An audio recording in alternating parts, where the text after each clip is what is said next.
Bumagal ang daloy ng trapiko sa magkabilang lane ng Mabini Bridge sa Maynila matapos ang dalawang magkasunod na aksidente kagabi.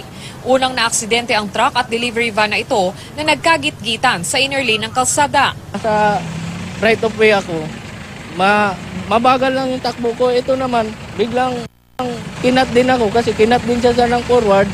Kaya ako ang naipit dito.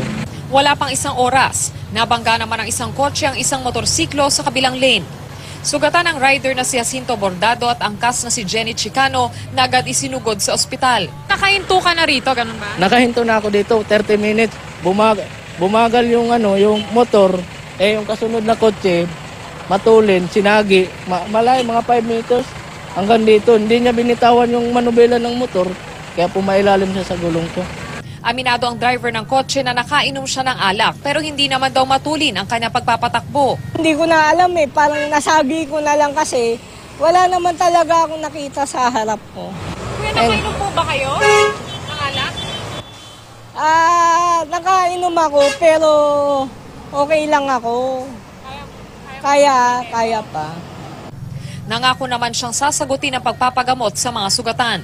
Pasado alas 12 ng hating gabi nang may alis ang mga naaksidenteng sasakyan sa Mabini Bridge. Ito ang unang balita sa Maynila, Von Aquino reporting.